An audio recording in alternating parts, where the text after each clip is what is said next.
Well, hello there, everyone, and welcome to another edition of Johnny Davis Live. Boy, do we have a busy day for you.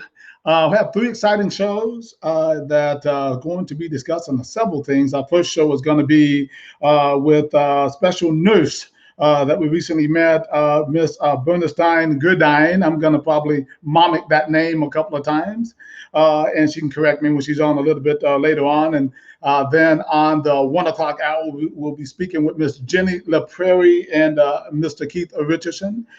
That should be a lot of fun as well. Interesting stories they have to tell.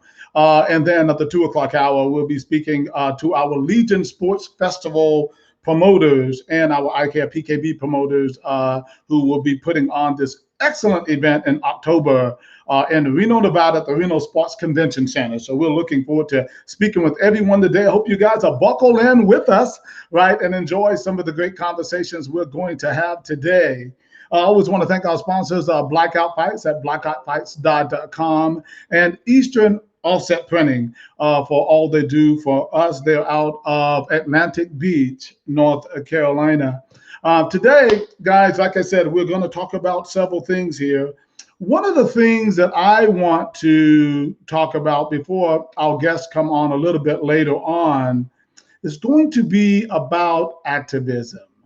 I think that one of the things that I'm hearing, I hear people, they're angry, they're doing things, they are, marching and protesting, and that's fine. Looting is not fine. But what I want to really try to talk about in the next maybe 15 minutes is how to activate effective activism, if you will, for positive change. A lot of people don't know what to do with that anxiety. They don't know what to do with all of these things that are going on right now. Well, I'm asking you to be the change that you desire. That's the way you do it. You have to get out and you have to make this thing. At first, all this happened, everybody, angering it, doing all these things. I get it. I get it. But now hopefully things are calming down a little bit, and they should be. So what do you do with that energy, right? What do you do with that even anger? What do you do with even maybe some of you might feel a little guilty? How do you begin to change society for the better? And that is what I want to talk about today. And I'm going to talk about some of my own experiences, right? And hopefully it will give you some ideas, right, about how to get to work and how to make things happen. I am different today than who I used to be. I will tell you that. I use, a different form of activism in a different kind of way. And I'll get into it just a little bit to kind of give you a perspective of who I am and how I became the person that I am today. I think I'm a pretty good person, of course. I love people. I genuinely respect everyone, and I'm not perfect, right? But I have my anxieties as well. But what I really, really try to do is treat everybody with respect. And I've come to appreciate that, regardless of race, gender, your culture, background, religion, or whatever, right? I always say that I can respect those things as long as you're not trying to kill me, right? Or worse. So the idea for this today is to give some examples of some of the things that I've been through to make effective change and why I went about doing it. So I want to give you two examples, right? One was when I was in California, I first moved there, no, it's been like about 30 some years ago now, but I was there for 23 years. And when I first went there was not a whole lot of community in the San Jose area that was going on at the time. They'd had some big festivals and things like that before, but they turned into violence, people drinking, people doing a lot of crazy things and all of that. And so by the time I get there, they were at the point of trying to redo it. They were trying to let people know that, that we want to keep doing this and bringing people together. But some of the people that were coming were causing a lot of problems. So, I went to the African American Community Center at the time, right? And I went there And I said, and I asked the director, how can I help? I said, what can I do to help you guys around here to bring more knowledge and information, clarity to people so people can kind of, lift themselves up and be better. So they mentioned to me about different programs that they were going to try to do and start doing and all of that. So I offered my assistance and I really got involved a lot, and at first, and this is what I'm saying too, sometimes you get involved, maybe not with everybody in mind, you're just focused, but as you grow, and you got to grow, and that's a whole nother subject, you stay in one spot, sometimes you will not be productive. Okay. So what I did was I got involved in a very positive way, and I started bringing, different programs and things like that, together. And in doing so, one of the things I started working on was this Juneteenth festival, where again, all these people come out thousands, but they stop coming. So I said, well, how do we get them coming? Well, I found out that they had a beer sponsor, and that the beer sponsor was giving them money. So people were coming out. Guess what? They were getting drunk, right? And they were fighting and doing crazy things. So I said, hey, this is not hard. Let's take the beer out, right? Let's get the beer out of the event, right? They fought me. People fought me on that. They did not appreciate that at all because they didn't want to give up the money. So I told them, listen, sometimes, you got to, make the thing, do the right thing for the greater good of the event. And if you do that, right, then perhaps bigger things will begin to happen. You'll bring the churches back. You'll bring the different civic groups and things like that back, right? You'll bring back more like-minded people, right, to come out and support these events. But again, the money was blinding them. And for some reason, I just said, we got to do this. We have to make this festival non-alcoholic. So I became the marketing director for this event. I was on TV, I was on radio, I was doing newspaper, I was doing so many things, to get the word out. This is going to be a great event. But while I was doing that, I was fighting them about making it non-alcoholic. They finally agreed, right? I mean, literally, I would go home crying sometimes, right? And saying, is it worth it? But I found out it was worth it. But it hurts sometimes. It's hard when you got people fighting against you when you're trying to do something good. So eventually we got it. We made it non-alcoholic. I did all the press, newspaper, radio. I was on most of the newspapers, radio, TV, and how I got a lot of experience with some of the things that I do now, and marketing positivity in the community, unity in the community. Let's come together. No alcohol. But went to the churches. I was speaking at churches. I was speaking at civic groups and all of that. And guess what? They said, we're going to come out and we are going to support this event. In fact, thousands came out to that event, right? And they had a great time. We had education arenas. We were educating people about different things. We have a medical center there where we were, doing a high blood pressure, diabetes test. It was great. And guess what? Not one piece of violence, right? People had a great time. It was really positive and all. And so that was a great experience for me and brought about great change. It was very successful. Now here's the kicker. Once we took out the alcohol, there was another grant that we didn't know about, right? It was like a non-alcohol grant or something. We applied for it and got that grant instead of using the beer sponsorship, right? So it all came full circle.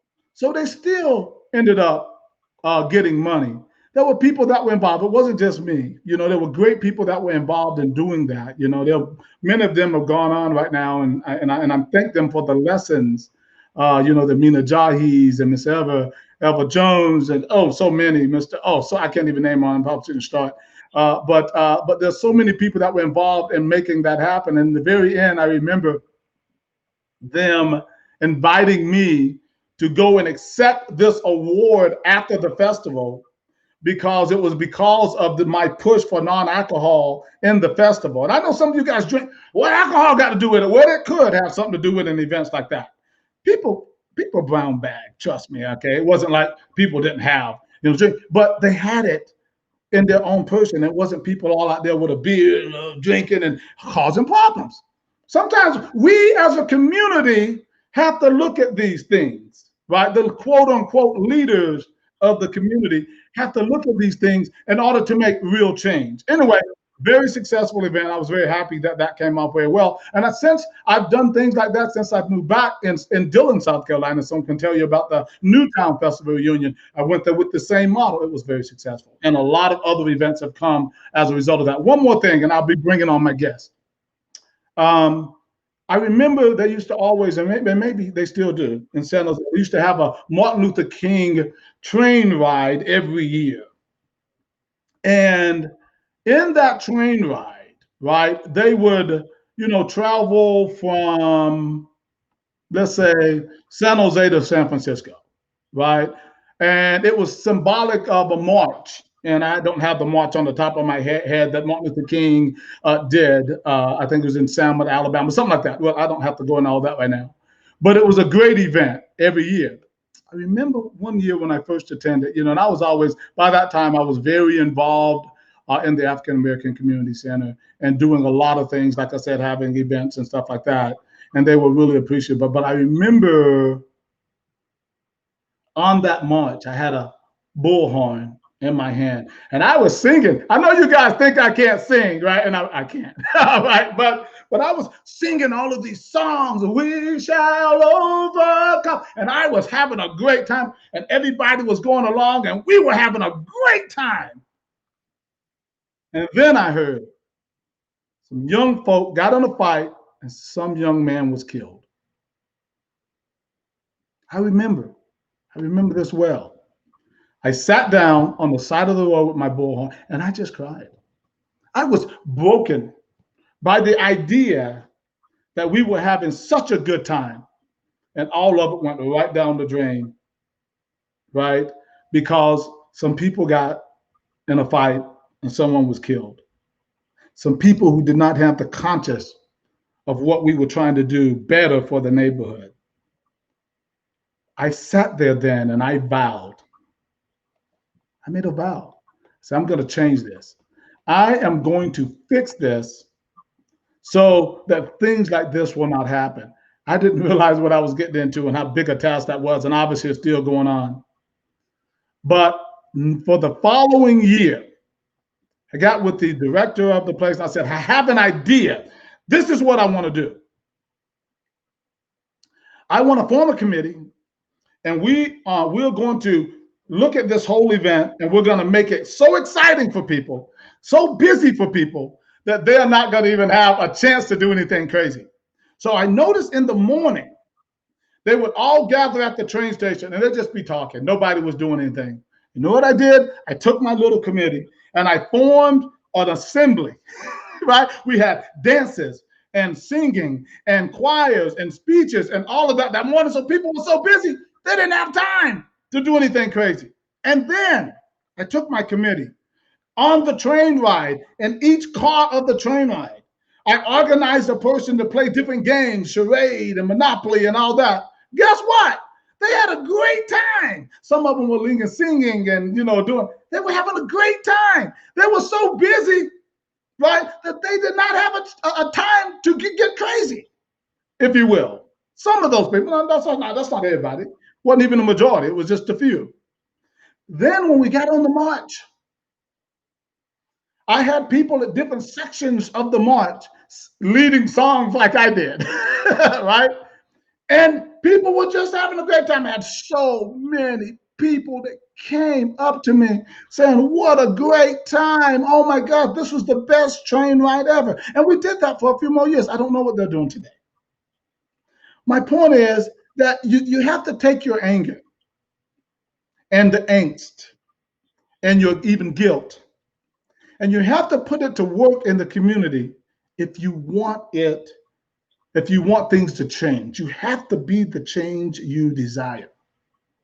You can't just sit back in the comfort of your nice neighborhood or home and just assume that everything is okay. You can't just assume that The little role that you can play will not make a difference. Because what I'm telling you is that it does make a difference. It will make a difference. It has made a difference. Don't give up. Never lose hope because things will get better. They will get better, and they will be. It's like a gradual type thing. Sometimes you might not know what you accomplish in your work. The only way I know that I accomplished some things is that years later, I've had people come back and told me, "Hey, man, I remember this. I remember that. Man, that made me." And in fact, when I did one of these events, this girl had some issues with her hair. I can't remember what his hair. I brought this scholar in, and he taught about hair and origins of hair and why they wear, why Africans and other folk have certain kinds of hair. And at the end of it, her and her mom, they came up to me, they were crying, saying, "Thank you so much. Now I understand. Now I know." Education is the key to understanding people. And in our communities, whatever community you may live in, you have to get out there and work to bring about real, real change. So that's my story, and I'm sticking to it. I hope that helps someone understand what you need to do with your anger and to turn it into true activism for change in your communities. And I promise you that these things will begin to change. And I will say, as we'll be talking a little bit later, to some other folk, not all African American, white Americans, etc., who have some interesting things to say. That all of this that I'm trying to do is about education. It is about trying to help teach people how to bring about change, not only in African American communities, but all communities.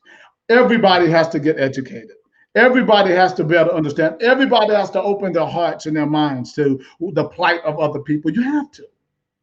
Because if you don't, it eventually will be on your doorstep. I think we see that now, right? So, all right. So I'm glad that you guys took a moment to hear me rant there. Listen, if you have any comments, I hope that you will join in on the comments. You can definitely type right here on my timeline, and I will certainly look forward to hearing from you. And if you have any comments, but without any further ado, we want to bring up our next guest today. And I'm going to say her name wrong 10 times. She's going to correct me. I hear there somewhere in the lobby. We have to find her. There she is, right there. We're going to bring her up there. She's going to get a countdown. We're going to go ahead and bring her up. Where is she there? She's lost in all the graffiti right there. Howie, can you bring your camera down a little bit there, Miss Bernstein? Let's see. My son called himself putting this all together. Do it need to come down more? Now just bring it down. Just pull the phone down just a little bit. There you go. A little bit more. Yeah, one more time, just a little bit more. So I'd rather kind of be more in your face than actually coming up, but I don't know if you have anything to sit on. That's why I was trying to set you up early. I had to go pick my kids up from the airport. You got to pick up those kids. It is so nice to have you on today. Good afternoon. Thank you for And I think that some of the things that you have to say might be really intriguing to a lot of people. You are someone who I've been watching out there, doing your thing, if you will, and you've been out there and you participated in a march recently over the death of Mr. Floyd. I first want to, before we go into that, tell us a little bit about your background and basically where you were raised and even how you were raised, if you will. Well, first of all, my name is Bernstein Gradine. I'm from Columbia, South Carolina. I was raised by a single mother. I have a Mm. brother who's a lieutenant with the sheriff department, and I have two sisters. I was raised during the time of. Are you able to see me? Because the writing is coming up on the thing, so I don't know if you're okay. No, I I see. was I'm good. I was raised during the time of segregation. I Mm. remember exactly when we desegregated. I was going to the third grade, and my mother was afraid my brother and I would not be able to compete with the white children because Ooh. we had been given the old books and the used books. Oh. So the summer prior to going to third grade, she had us to go to summer school so we could be up to par with the white children. I was 9 years old, going to the third grade, or 8 years old, going to the third grade when we integrate. I'm a registered nurse. I graduated from the University of South Carolina. I've been a nurse for 37 years. I Wow. was a trauma nurse and emergency room nurse for 15 years. I now do home care nursing. I have three children, two boys and a girl, two black sons, and so this hits me dearly. I cried in that march. I marched actually twice. I marched on Sunday, and then this march that the picture is showing was the NAACP march. And I would like to say, I heard a reporter state that he's been reporting here in Charlotte for 30 years, and this is the largest march he had ever seen, Yeah. and very peaceful. Right, right. I did actually hear him say that as well. I want to digress just for a moment because you made a very interesting day. I want to ask you though, coming up, were you into any type of activism? Oh yes, I've always been that one that speak out. I've always been that one to try to bring unity. My mother, even though my mother didn't finish high school, my mother is one of the most brilliant people I've ever met. The one Mm. thing she always told us is, as long as you get a good education, and there's no one any better than you are. So in high school I won Miss Homecoming Queen, and back then the whole Oh, student body had to vote for you. And my student body consists of just as many whites as black. But I wow. was in everything with everybody. I was in all of the different meetings at school. I was on all the different teams. I played basketball. I ran track. Let And me so, let me interject right there for a moment, if you will. You said something really interesting. Do you think that being inclusive, diving in as opposed to separating yourself, just because you think somebody might treat you differently, do you think that's important? oh, without a doubt, my son Mm. would not have pursued and went on to Yale had he not made sure he dived in. And the unfortunate thing is you have people on both sides saying you should stay with your own color, you shouldn't do this, you shouldn't do that. Well, see, I wasn't raised with that mindset. I look at everybody, that's why I can be a nurse. I look at everybody as being equal. I look at everybody as having an opportunity, or at least let's try to help them have an opportunity. Mhm. And I would have never made it thus far had I just stayed back or just listened to what the cliche, you need to just stay in your place. I don't have a place. Wow, wow, that's pretty heavy. When you think about the event that went on, I saw that there were people out there of all races. Matter of fact, I don't know, and I've seen some marches in my day. I don't know if I've seen such a mix of people in that type of march. What about you? Oh my gosh, I've never seen that many people of non-brown and black. And the beauty of it, the last one I went to, there were people ranging from babies to elderly people. There were people walking with a Mm, cane, with a walker. I think that's where my tears came from, because mm, there's so many good people. It has nothing. And if you're a nurse and you watch when a baby is born, we watched this and we didn't even realize this. mm. A mother immediately checked to see if the baby have the toes and the fingers. Yeah. And no matter whether you black, white, Asian, Hispanic, it's natural. And the blood that comes running from our body is all the same color. So when Mm. I was walking with that group on Tuesday or Wednesday, I felt so much love that the tears I shed was tears of pain, but also tears of joy. Well, and I hear you. What about, let's dive a little bit deeper into that. So, what is it about people coming together that touched you so much, though?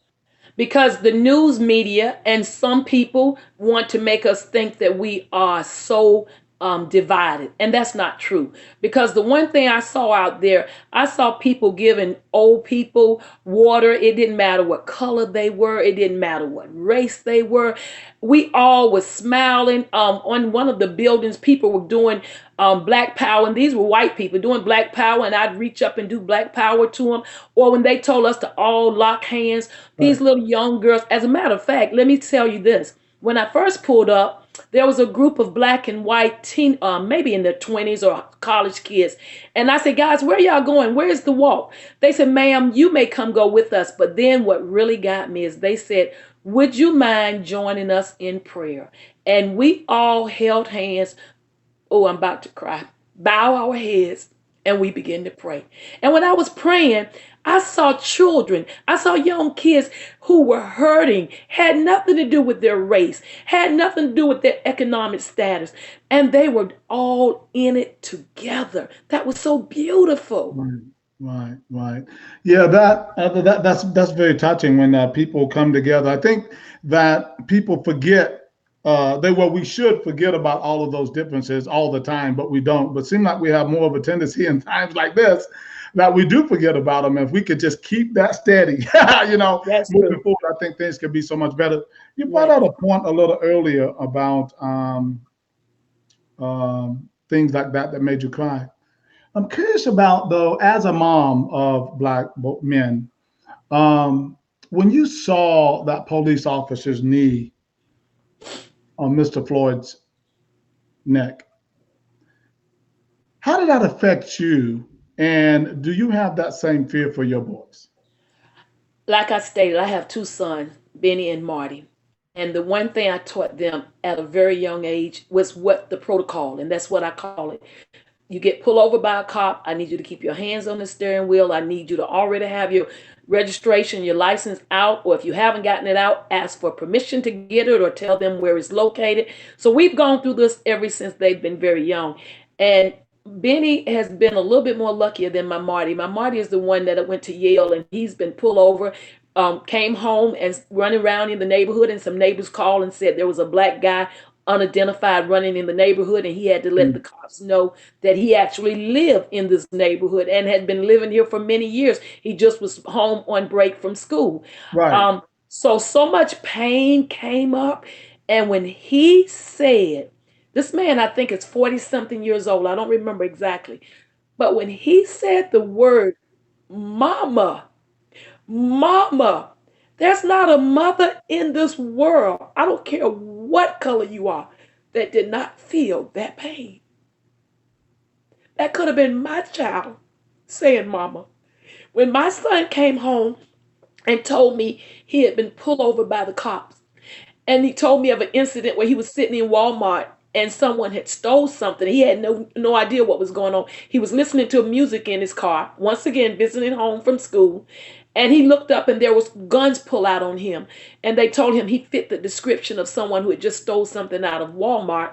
And he went on to tell them that no, he was home visiting. They said the car he was driving didn't match his name. He said it's my mother's car. And by the time he told them who he was, what he went to school, then they were all apologetic and want to make conversation about, oh, what it's like to be going to Yale. But I could have been the mother of a child killed. And don't get me wrong, my brother's a lieutenant with the sheriff department. I respect the police department, but there are bad apples in every place and everything that we do.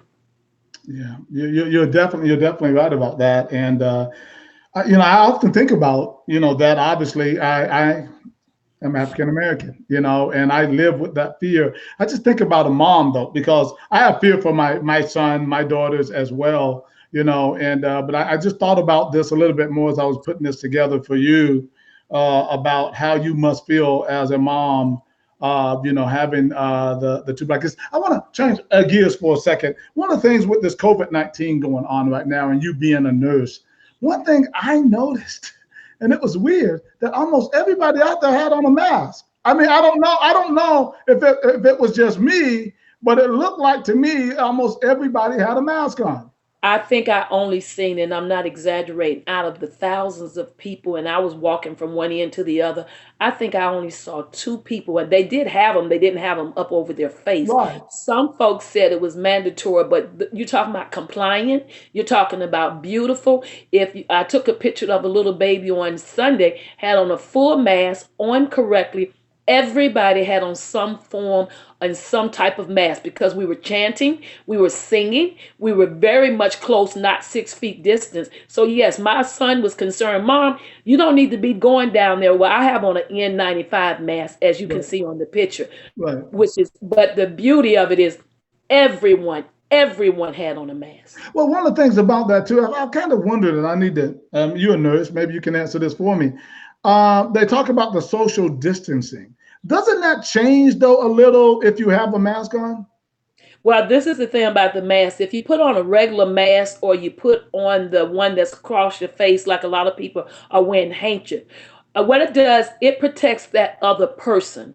That now the N95 mask that I have on, it works both ways. So to answer your question, yes and no. But what you're actually doing, it doesn't do you any good to be wearing one if the persons you're coming in contact with is not wearing one, because you are protecting them by wearing it, but they're not protecting you if they don't have one on. Well, that's what I'm saying. So if you have two people in a room or whatever, and they both have on a mask, Then you're doing fine. I Yes. mean, so but the social distancing then is not that as important, is it? If both of you have on a mask, wouldn't you No. think? Sometimes you can't do the social distancing. That's the reason why you both need to have on a mask. Right. That's something that I have wondered about here, and I forgot Yeah. to ask Dr. Lucas about that. A little bit later on.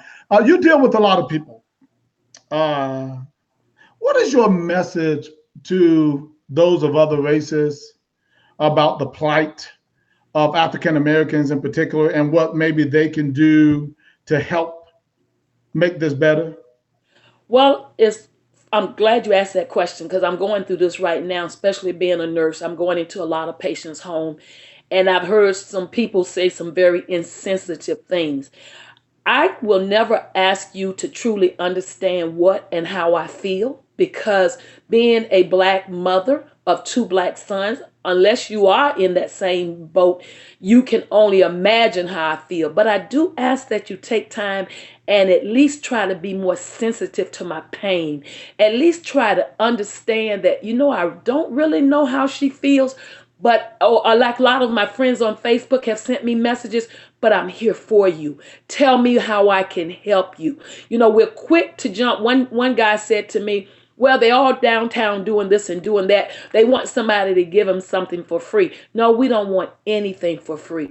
All we ask is to be given a fair chance. Here in Charlotte, we are number 50th with upward mobility. What does that mean? That means out of the top 50 cities in the United States, Charlotte is last, as saying when you are born into poverty here, you will stay in poverty here. That is Mm, a disgrace. We have banking, we have basketball, we have football, all right, of this money here in Charlotte, but a child born over there on South Tryon, if they're born poor, it's going to continue from generation to generation. We've got to do better. We've got to right, do better. right, right. Well, I got to go back now into the actual marches, because something that I thought about was about the looting. What is your message to people who are taking advantage of situations like this and looting? I mean, it was some crazy stuff Well, it's going two. on. It's a couple of things going on. First of all, I'm glad the news media has identified that a lot of the looters are actually agitators and folks who've come from other places. But Right. for those of us here, we don't need to fall in for that. We got too many folks who died black and white marching with Martin Luther King and other activists. So we could have the right to be able to peacefully march. When you do the looting and tearing up things, especially when you go in your own community and tear up things, you're only hurting your mother, your grandmother, your aunt, your uncles, your daddy, your brothers. So it needs to stop. If you're not going to be a solution or a part of the solution, then you need to stay home. As the mayor in Columbia said, and he didn't say it nicely like I'm saying, he used a curse word, stay Yeah. home. Right, right, right, right. No doubt about it. Let me ask you a question as a mom. If you saw your kid, you know where I'm going, out there looting, you know So how they catch them sometimes, coming out the stores with a handful of Gucci or whatever, what would you do? first of all, if I catch them, as in if I'm already there, I'm gonna beat them down. You might as well go ahead and take me to jail. I'm gonna I'm gonna beat them down. And if I didn't catch them, but someone else showed me the video, so I'm gonna make them go and be responsible for it. I'm gonna turn them in. I want some repercussion because I'd rather something be done to them now versus me getting a telephone call that they've been killed. Right, right. That is just absolutely amazing, because again, a lot of people they know their kids are out there. If your kid is coming home with Gucci or Louis Vuitton, a nice watch or whatever, I mean, come on, really? Right? My And that's why I made the statement earlier in the week about, if you're out there, I have no respect for you. If you've stolen no. or destroyed somebody's property or whatever the case might be, I have no respect for you. I'm just I sorry. don't Just either. don't tell me because it's wrong, and there's no reason for that because you lose the message. The Exactly. And message that's is lost. right. And that's what I'm dealing with now. I have people so busy telling me about all the lootering that they're not even paying attention to my message. I had worked all day the other day, but I felt it in my spirit that I had to go out. And I wanted to show people that we can protest together, solidarity, unity, without tearing up our city. My son Benny said he went downtown yesterday and he was saddened by how the city has been torn up. That is a Mm. disgrace because I love my city. Right, right. Well, hopefully that's definitely going to change. By the way, Benny, she keeps talking about, is one of our ICARE PKB promoters as well in the Charlotte, North Carolina area and all. And that's how we basically became acquainted and everything. And I could see that she was like, she's a go-getter. Miss Bernstein, is it Gridine? Gridiron. Things Gridine, just Gridine.